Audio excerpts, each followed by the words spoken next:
ከ5 ዓመቱ የፋሺስት ኢጣሊያ ወረራ በኋላ እንደ አውሮፓውያን አቆጣጠር በህዳር ወር 1944 በኢትዮጵያ መንግስትና በእንግሊዝ መካከል አንድ ውል ተፈረመ። ውሉም እንግሊዞች የኢትዮጵያን ሉዓላዊነት አክብረው የሁለተኛው ዓለም ጦርነት እስኪያልቅ ኦጋዴንን እንዲያስተዳድሩ የሚፈቅድ ነበር። ሁለተኛው ዓለም ጦርነት ሲጠናቀቅ እንግሊዝ ባደራ ስታስተዳድር የቆየችውን የኢትዮጵያ ግዛት የሆነችውን ኦጋዴንን ለኢትዮጵያ አስረከበች። እንደ አውሮፓውያን አቆጣጠር በ1960 የእንግሊዝ ሶማሌ ነጻነቷን ተቀዳጀች። ከአራት ቀን በኋላም ሐምሌ 1 ቀን 1970 የኢጣሊያ ሶማሌ ተከተለች። በዚሁ ዓመትም ሁለቱ ግዛቶች ተዋህደው የሶማሊያ መንግስትን መሰረቱ። ሶማሊያ እንደ መንግስት ስትቆም መሪዎቿ ወዲያውኑ የታላቋ ሶማሊያን አደገኛ በሽታ ማራመድ ተያያዙት። ይህንንም ተከትሎ እንደ አውሮፓውያን አቆጣጠር በነሐሴ ወር 1967 የሶማሊያ ፕሬዝዳንት ሆነው የተሾሙት ኢብራሂም ኢጋል የኬንያን ሰሜናዊ ክፍል ጅቡቲንና የኢትዮጵያን ኦጋዴንን ግዛት በማጠቃለል ታላቋ ሶማሊያን ለመመስረት ከፍተኛ የዲፕሎማሲና የፕሮፓጋንዳ ዘመቻ ከፈቱ። በየጊዜው የተነሱትም የሶማሊያ መሪዎች ተመሳሳይ አቋም ማራመዳቸውን ተያያዙት። በኢትዮጵያ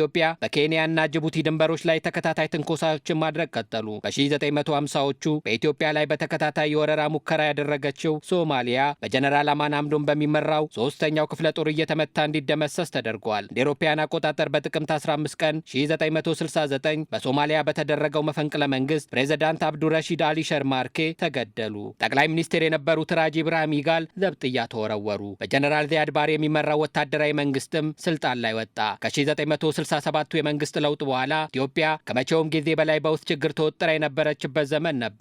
ይህንን ምቹ ጊዜ ጠብቅ የነበረው ዚያድ ባሬም በኢትዮጵያ ላይ በሜካናይዝድ የተደገፈ መጠነ ሰፊ ወረራ ፈጸመ። የኢትዮጵያ ግዛቶችንም ተቆጣጠረ። በርካታ ኢትዮጵያውያንም ተገደሉ። ገሚሶቹም ወደ ሶማሊያ እስር ቤት ተጋዙ።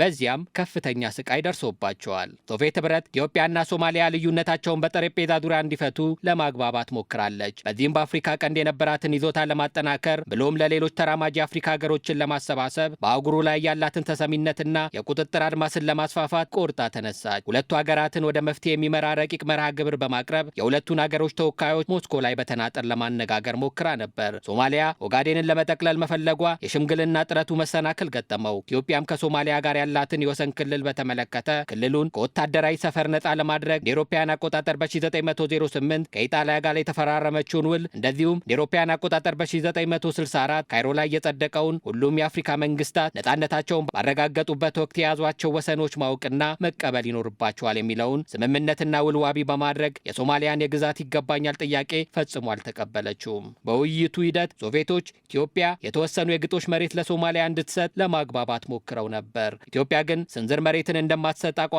ግልጽ አድርጋለች። ሀገራቱ ፈጽሞ የማይታረቅ አቋም በመያዛቸውም በሶቪየት ህብረት የተመራው ሽምግልናም ውጤት አላስገኘም። የሽምግልናው ሂደት መክሸፉንም ፕሬዝዳንት መንግስቱ ኃይለማርያም በጽህፈት ቤታቸው በሰጡት መግለጫ አስታወቁ። ሐምሌ 16 ቀን 1969 ዓ.ም ሶማሊያ በ4 ሜካናይዝ ብርጌድ የተደገፈ ጦርነት ከፍታ አብዛኛውን ኦጋዴንና ጅጅጋን ጭምር ተቆጣጠረች። በወረራው በጠረፍና በመሃል ኦጋዴን የነበሩ ከተሞች ሲያዙ ከጥቃቱ የተረፈው ጦርና ሲቪሉ ወደ ጅጅጋ ፈገፈገ። ጅጅጋ በወራሪው ኃይል ስትጠቃ ደግሞ ጦሩና ቤተሰቡ በተዝረከረከ ሁኔታ ወደ ሐረር አመራ። የሐረር ከተማ ከኦጋዴን በመጣ ጦር ቤተሰብና እንዲሁም ከሌላ ክፍላት ሀገር መጥተው በአካባቢው ይኖሩ በነበሩ ሲቪሎች ተጥለቀለቀች። ያኔ ነበር ኮሎኔል መንግስቱ ኃይለማርያም ቢሮአቸውን ትተው ወደ ሐረር ወርደው በየቦታው የተበታተነውን ጦር መልካት ይዘው ወደ ጅጅጋ በማምራት መልሶ ማጥቃት እንዲሰነዘር አደረጉ።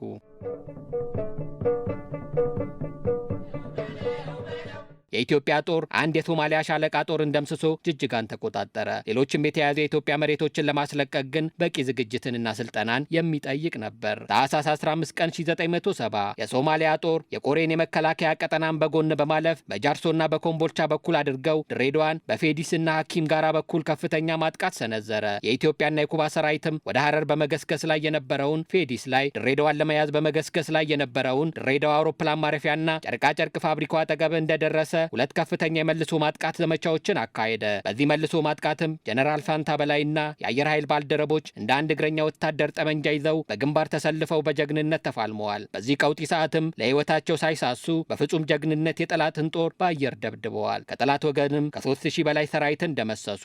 ጠላት በተለይ በድሬዳዋ አካባቢ ከ40 በላይ የሚሆኑ ታንኮች፣ ብዛት ያላቸው መድፎች፣ የተለያዩ ቀላልና ከባድ መሳሪያዎች በከፊል ሲወድምበት፣ ከፊሉን ደግሞ ጥሎ በመሸሹ ከፍተኛ የንብረት ኪሳራ ደረሰበት። በዚህ ሽሽት ገና ከሽግ ያልወጡ የኔቶ መሳሪያዎችም ተማርከዋል። የሶማሊያ ጦር ከዚህ ሽንፈት በኋላ ዋናውን የመልሶ ማጥቃት ዘመቻ ከመጀመሩ በፊት ባልተጠበቀና ባልታሰበ ፍጥነት ይዞታውን በመልቀቅ መፈርጠጡን ተያያዘው። ይሁን እንጂ የኢትዮጵያና የኩባ ሰራዊት ቀደም ብሎ በታቀደው መሰረት በየካቲት ወር 1970 ዓ.ም ዋናውን የመልሶ ማጥቃት ዘመቻውን ጀመሩ። ሰራዊቱ አብዛኛው ምስራቃዊ ደጋ ክፍል ነጻ በማውጣት ከዛሬ 47 ዓመት በፊት ልክ በዛሬው ዕለት የካቲት 26 ቀን 1970 ዓ.ም እጅግ ስትራቴጂካዊ ጠቀሜታ ያለውን የካራማራን ኮረብታንና አካባቢውን ከወራሪው ጠላት አስለቀቀ።